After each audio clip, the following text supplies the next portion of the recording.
জুয়া শুরু হয় উত্তেজনা থেকে, শেষ হয় ধ্বংসে, আর মাদক শুরু হয় কৌতূহল থেকে, শেষ হয় কফিনে। আজ আমি কথা বলছি এক নীরব যুদ্ধের বিরুদ্ধে, যে যুদ্ধ চলছে আমাদের ঘরে ঘরে, যেই যুদ্ধ আমাদের সন্তানদের মনে মনে, যেই যুদ্ধ আমাদের সমাজের ভিতরে ভিতরে। আর সেই যুদ্ধের নাম হলো জুয়া ও মাদক। জুয়া পরিবারের শত্রু, সমাজের ঘাতক।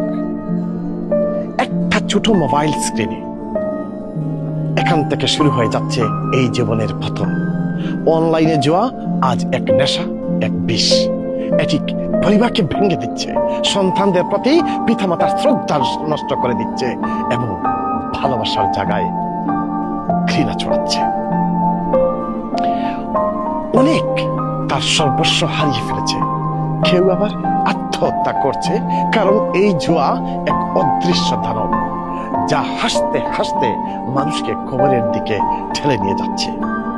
আজ টেলিভিশন, অনলাইন, সামাজিক মাধ্যম আমরা যা দেখি, সেই সব তারকারা, আমরা সামাজিক মাধ্যমে দেখি সেই সব তারকারা যাদের আমরা একসময় অনেক শ্রদ্ধা করতাম, তারা এখন টাকার নেশায় জুয়া আর ব্যাটিং এ প্রচার করছে। এই বিজ্ঞাপন মানে হলো আমাদের সন্তানদের সামনে বিষ ঢালা। আমার প্রশ্ন, এবং আমরা প্রশ্ন আর কি তাদের কাছে, একজন মা যখন তার সন্তান হারায়, তখন কি সেই বিজ্ঞাপনদাতারা কাঁদে, সেই সেলিব্রিটি কাঁদে? একটি পরিবার ভাঙলে সেই অভিনেতার বিবেক কি জাগে কখনো? মাদক ও জুয়া এক মুদ্রার দুই পিঠ। জুয়া শুরু হয় উত্তেজনা থেকে, শেষ হয় ধ্বংসে, আর মাদক শুরু হয় কৌতূহল থেকে, শেষ হয় কফিনে। দুটি আমাদের সন্তানদের হাত থেকে কেড়ে নিয়ে যাচ্ছে, তাদের হাসি কেড়ে নিয়ে যাচ্ছে, তাদের ভবিষ্যৎকে অন্ধকারে ঠেলে দিচ্ছে।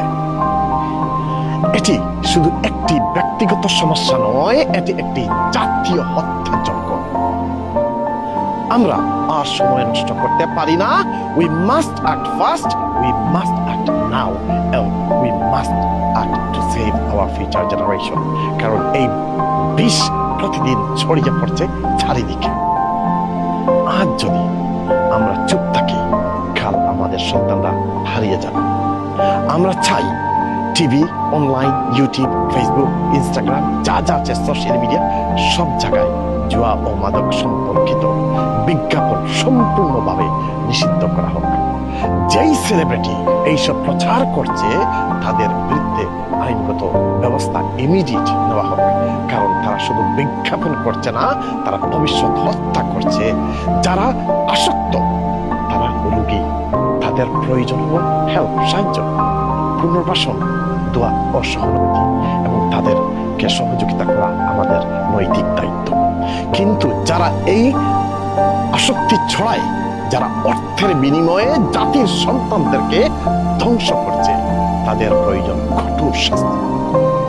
এই প্রজন্মকে ফিরিয়ে আনতে হবে নেশা থেকে নিয়মে, জুয়া থেকে জ্ঞানে, আসক্তি থেকে আল্লাহর ইবাদতে। আলহামদুলিল্লাহ, আপনারা হয়তো অনেকে জানেন, অনেকে জানেন না, বাংলাদেশ নারকোটিক্স জানে 2019 সাল থেকে আমি খুবই নীরবে, নিঃস্বার্থভাবে বাংলাদেশের প্রতিটি শহরে মাদক বিরোধী লড়াই চালিয়ে যাচ্ছি। প্রতি বছর গড়ে প্রায় 50 লক্ষ টাকারও বেশি বিনিয়োগ করছি শুধুমাত্র একটি উদ্দেশ্য, সেভ আওয়ার ইয়াং জেনারেশন। এই দীর্ঘ বছরগুলিতে আমি অনেক পরিবারের কান্না দেখেছি, অনেক মায়ের চোখের জল মুছে দিয়েছি, অনেক তরুণকে নতুন জীবনের পথে ফিরিয়ে এনেছি। এটাই ছিল আমার তৃপ্তি, আমার দায়িত্ব, আমার ইমানের একটি কাজ। কিন্তু আজ আমি বলতে চাই, আমি একা যতই চেষ্টা করি, এই যুদ্ধ একজনের নয়, এটি পুরা জাতির যুদ্ধ। আমার সামর্থ্য সীমিত, কিন্তু আমার ইচ্ছা যদি এক হয়, আমাদের সবার ইচ্ছা যদি এক হয়, তাহলে বাংলাদেশ থেকে মাদক চিরকালের জন্য মুছে যাবে, এই অভিশাপ চিরতরের জন্য মুছে যাবে ইনশাল্লাহ। তাই আমি চাই, চলুন আমরা সবাই একটা একটা বার যেন আমাদের বিবেকটাকে কাজে লাগাই, আমাদের সন্তানের দিকে তাকাই, ইমাজিন করি আমার সন্তান যদি আল্লাহ না করে যদি আমার সন্তান যদি এই মাদকের আসক্ত হতো, তাহলে আমি বাবা হিসাবে কেমন লাগতো।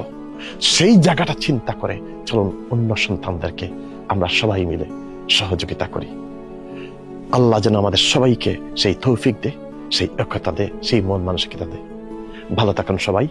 আসসালামু আলাইকুম ওয়া রাহমাতুল্লাহি ওয়া বারাকাতুহু।